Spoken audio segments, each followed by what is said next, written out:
Unser Ausgangspunkt für die Tour durch das Land der Morgenstille beginnt in der Hafenstadt Busan. Wir starten den Besuch am Busan Tower. Von der 120 Meter hohen Aussichtsplattform hat man einen guten Überblick über die Stadt und die vorgelagerte Inselwelt. In der zweitgrößten Stadt Südkoreas leben rund 3,5 Millionen Menschen. Südkorea schaffte es nach dem Koreakrieg innerhalb weniger Jahrzehnte, sich zu einem modernen, reichen Industriestaat zu entwickeln. Führend ist das Land im Schiffsbau und bei elektronischen Produkten. Ein Exportschlager ist die koreanische Welle, zeitgenössische Popkultur des 21. Jahrhunderts. Sie wurde vor allem durch Korea-Dramen, durch Film und Serien sowie Popmusik losgetreten. Busan ist seit 2014 Stadt des Films im UNESCO Creative Cities Network.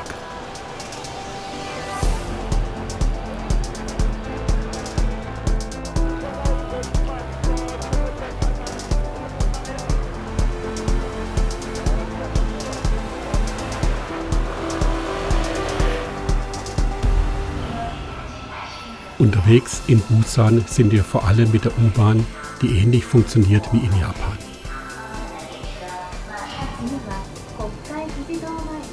Der erste Eindruck von den Menschen her: Japaner und Südkoreaner unterscheiden sich spürbar.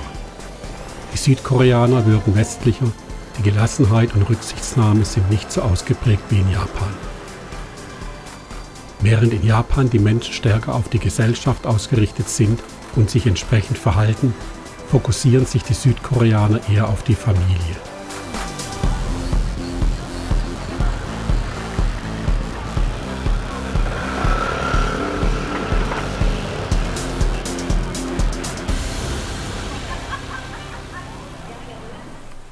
Am kommenden Morgen geht es zum UN Memorial Park.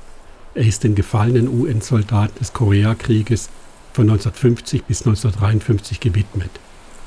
Es ist der weltweit einzige UN-Friedhof. Damals unterstützten 16 Nationen den Süden militärisch unter US-Führung im Kampf gegen das kommunistische Nordkorea. Die meisten der Gefallenen stammen aus den USA, die damals das größte UN-Truppenkontingent stellten. 2320 Gräber befinden sich auf dem 1951 errichteten Friedhof, der seit 1959 unter UN-Verwaltung steht. Die gefallenen US-Soldaten wurden in ihrer Heimat beerdigt.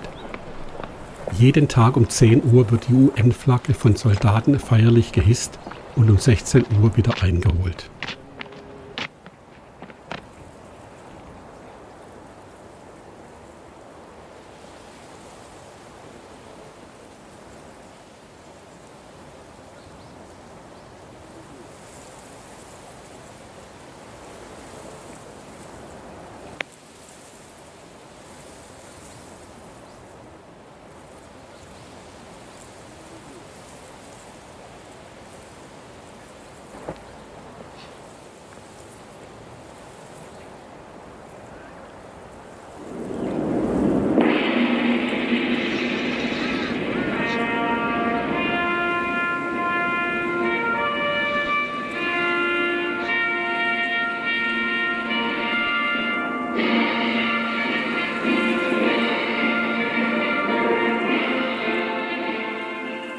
Es finden sich auch jüngere Gräber von später verstorbenen Veteranen, die bei ihren gefallenen Kameraden ihre letzte Ruhestätte finden wollten.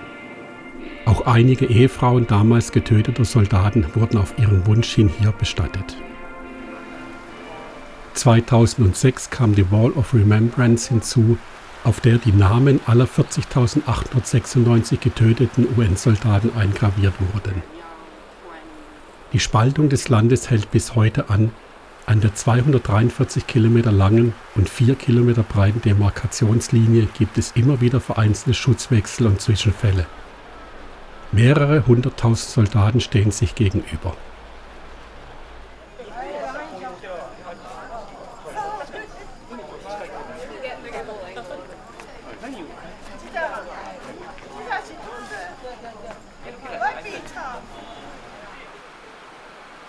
Der nahe Busan gelegene buddhistische Hadong Yonggunsa-Tempel thront regelrecht auf einer Klippe. Der Weg zum Tempel führt über eine von Steinlaternen gesäumte Treppe mit 108 Stufen. Jede davon steht für eine weltliche Begierde im Sinne des Buddhismus. Ursprünglich 1376 erbaut, wurde er während des 7-jährigen Indshin-Krieges zwischen Japan und Korea im Jahr 1592 zerstört und 1930 rekonstruiert. Seinen aktuellen Namen erhielt er 1974, als der Mönch Yongam von einem weiß gekleideten Buddha träumte, der auf einem Drachen in den Himmel flog.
Wir sind im Gangkhon Cultural Village, einem malerischen Viertel Busans, mit bunten Häusern und Kunstwerken. Gamkhon war einst ein Slum, gegründet von Flüchtlingen aus dem Koreakrieg. Nachdem 1950 Truppen aus Nordkorea fast das ganze Land bis auf das kleine Gebiet im Südosten um Busan herum erobert hatten, kamen viele Flüchtlinge hierher. Sie erbauten ihre Häuser treppenförmig an den Ausläufern des Küstenberges. Im Laufe der Zeit verließen sie das Dorf, Häuser standen leer und verfielen. Das änderte sich ab 2009 dank einer Initiative von Bewohnern, Studenten, Künstlern und der Lokalregierung. Sie begannen das Dorf im Rahmen des Village Art Projekts zu schmücken, luden Künstler ein und stellten ihnen leere Räumlichkeiten mietfrei zur Verfügung. Inzwischen hat sich Gamkhon in eine pittoreske Ansammlung von Kunstateliers, Geschäften und Wohnhäusern verwandelt und ist zu einer Touristenattraktion geworden. Viele Gassen sind mit Wandmalereien und Skulpturen Bewohner geschmückt.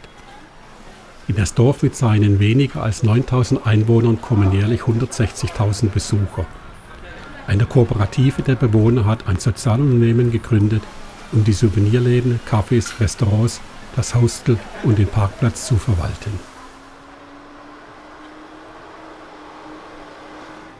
Die Entwicklung stößt aber nicht überall auf Gegenliebe. Zwar wisse man, dass ohne die Besucher weiterhin immer mehr im Ort verfallen würde, aber negativ sei, dass die meisten älteren Bewohner das Dorf verlassen hätten und viele Händler von außerhalb kämen. Einheimische würden ihre Häuser vermieten oder verkaufen.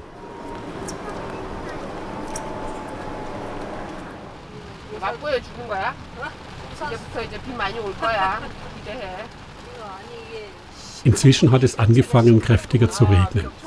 Deswegen auf zum Gukye-Markt. Er befindet sich in überdachten Hallen und ist einer der ältesten in Busan. Er bietet eine enorme Vielfalt an Waren und kulinarischen Köstlichkeiten. Auch ihn gründeten einst koreanische Flüchtlinge, um mit dem Verkauf von geschmuggelten oder importierten Waren ihren Lebensunterhalt zu verdienen.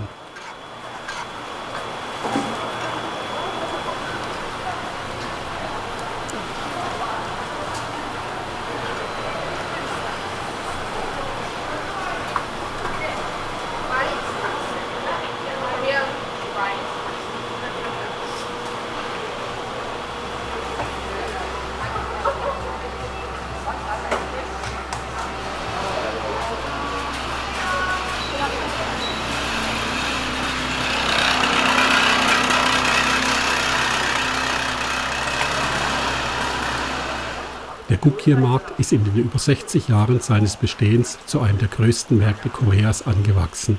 Die Gassen sind voll von Ständen. Gehandelt werden neben Lebensmitteln auch Maschinen, Werkzeuge, Küchengeräte oder Kleidung und vieles mehr. Gukye bedeutet auf Koreanisch international.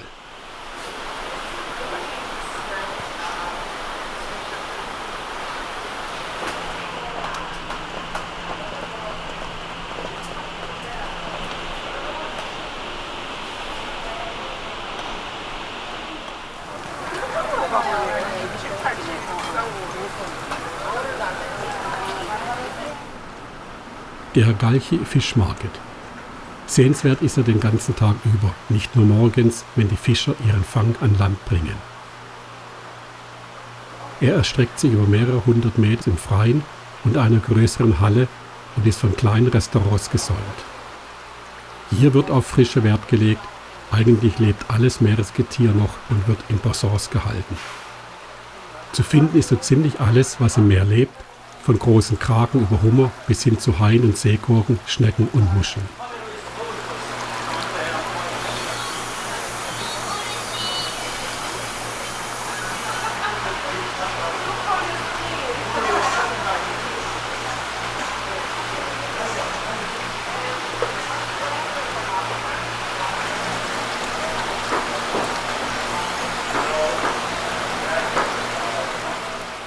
Der Markt geht auf die Zeit der japanischen Besatzung zurück. Nach und nach entstand aus einer Reihe von Fischbuden ein großer Fischmarkt, der heutige Yagalchi-Markt.